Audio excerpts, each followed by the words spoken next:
Welcome back to my Colorado Mountain Garden and Homestead. And it's been a while since I made a video because I lost editing access to my YouTube channel in February of 2025.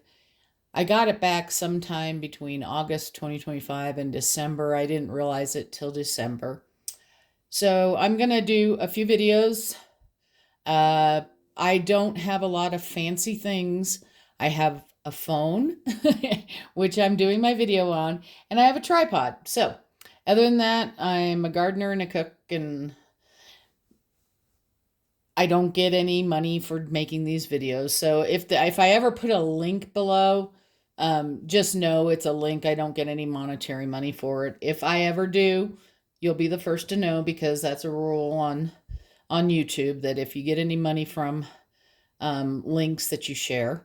I'm going to go back to, I started this channel in February of 2021. And one of the very first videos that I did was about the seeds, different types of seed cells and the ones that I like. And I like these little tiny 12 cell ones. Now, this is a new one, and I'll go into that a little bit. But this, if you go back to that video, and I'll put a link in the comments of this video if you want to go back and watch that one. This is the ones that I've been using for 5 years and beyond because I don't remember when I bought them. And they're pretty similar. The differences that you're going to see is in the size. And it's just a tiny bit different. The dome's taller. The tray's a slightly longer. It's still about the same width. The vents they're coming out with, they're moving away from these little ones. Although when I bought mine, I did see a few out there that still had those type. Trays, these trays are thicker than this. And same with the tops. This is a little bit thicker than what this is. So back in that old video, I explained that when I would get these, I would cut these in half so that they're in sixes.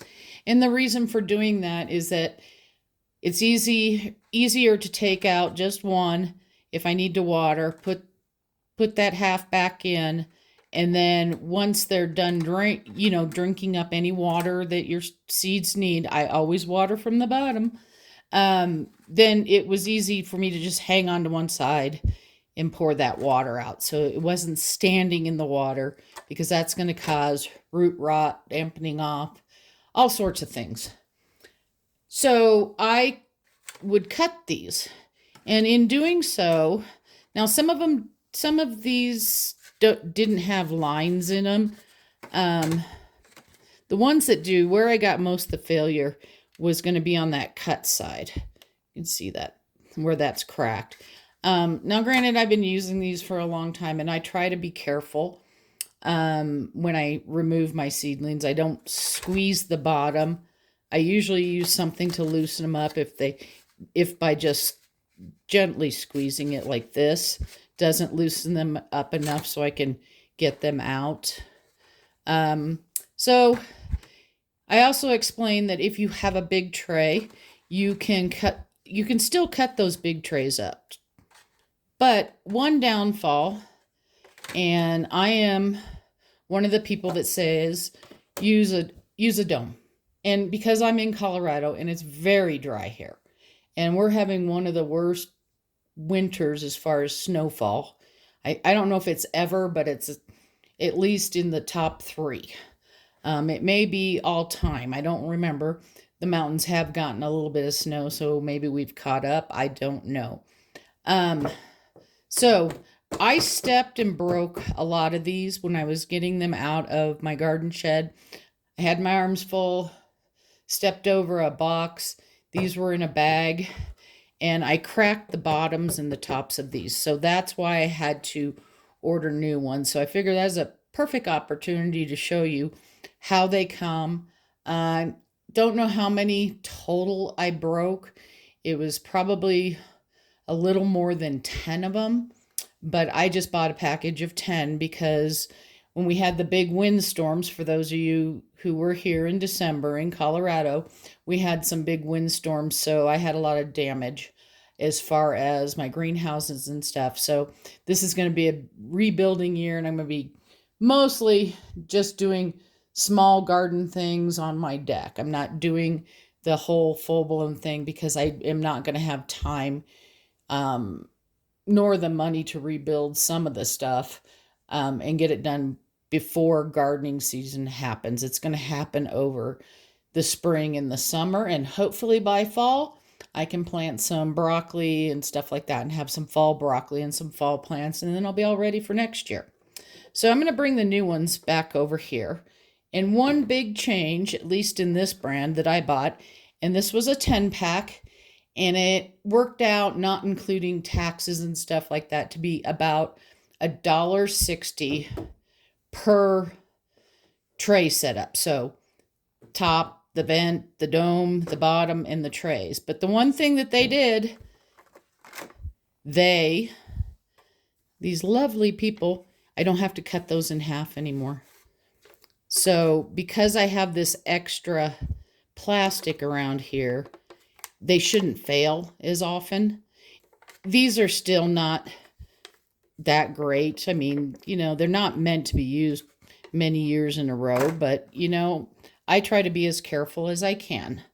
And then they have the plastic vents here that rotate versus, let me bring the other one in so you can remember. This one is kind of, and there's still some out there that sell it this way, and there's nothing wrong with it. It's just that this is kind of cool. So I'm going to show you what the whole 10-pack, I'm going to move that one out of the way. So what it came with was this is just 9 of them. So it came with 10 trays and 10 each to fill. It also came with the domes, and you have to put the little lid on, but it's real easy to tell how to do it because you have the here so you can turn it, and then there's a little nub right here, and this goes inside a hole on the lid. Let's see if I can pull one of these out here real quick.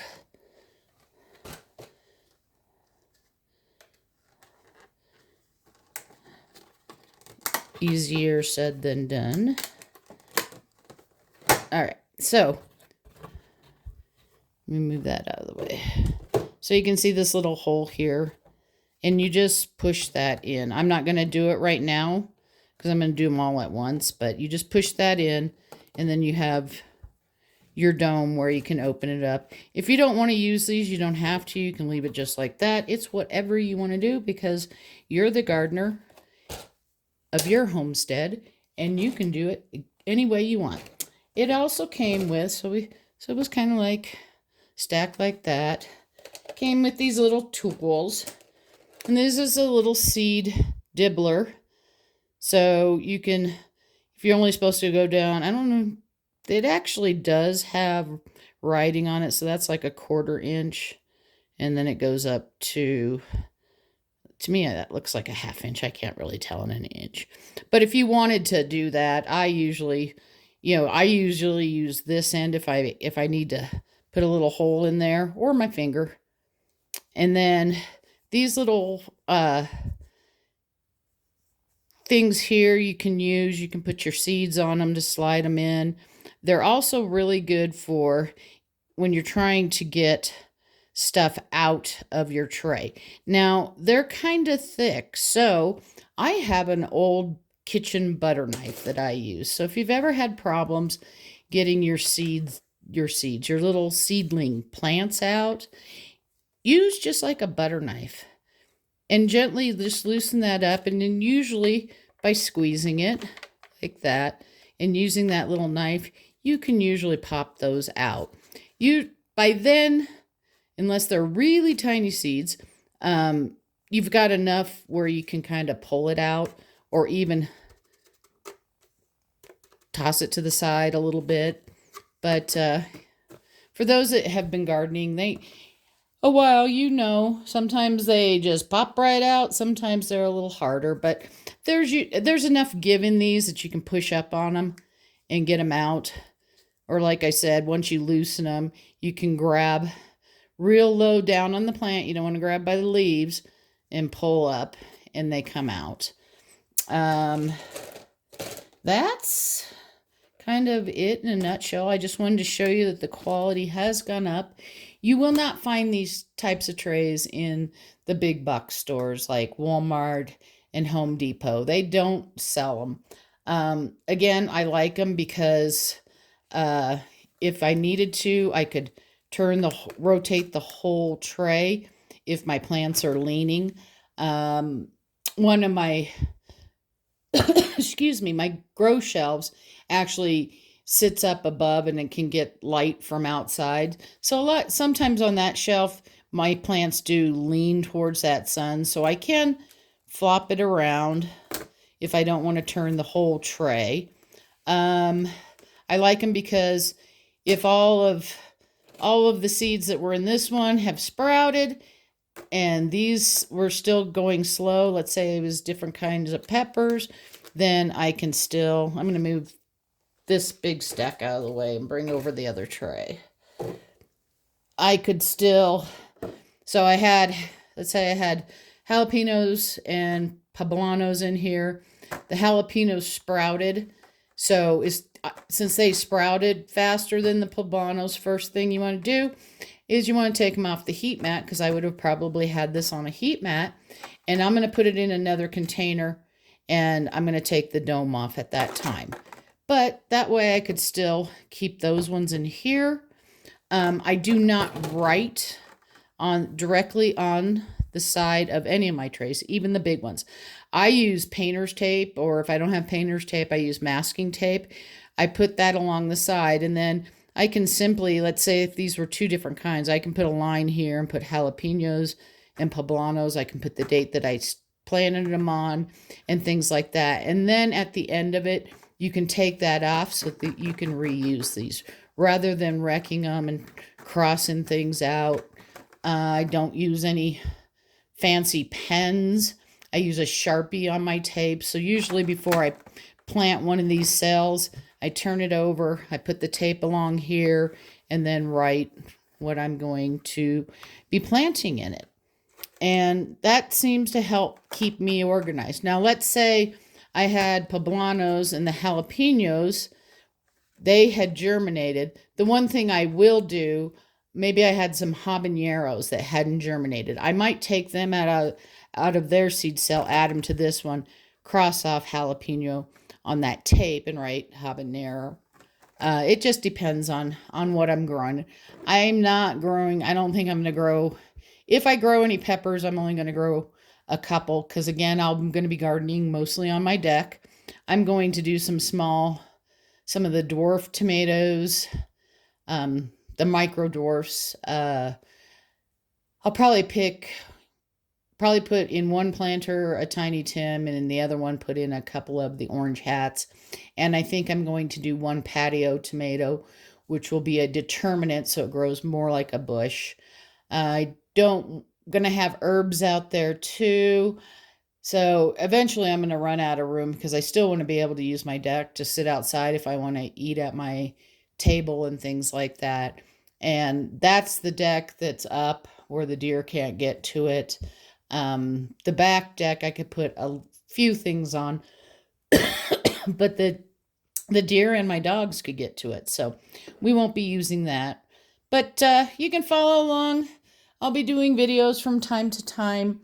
One thing I did want to mention, if you go back and you watch that other video, I used to use the Jiffy peat pods a lot. And they're the ones that come and they're about this big, and then you add water to them and they expand.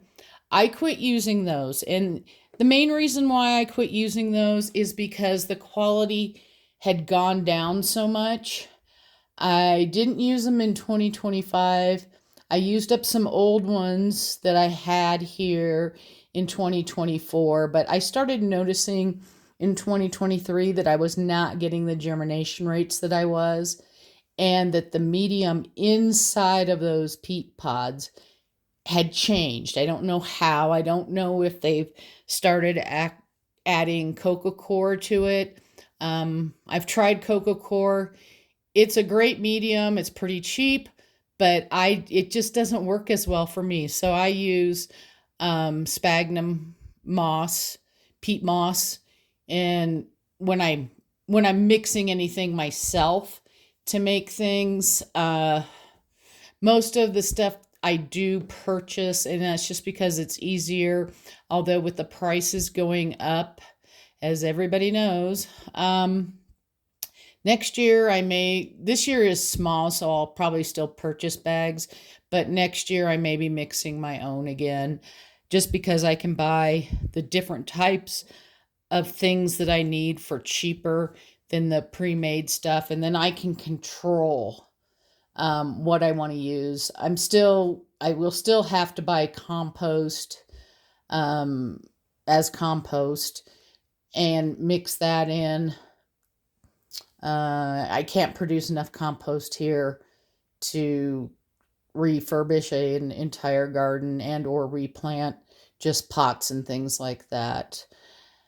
If I've missed anything, feel free to ask any questions.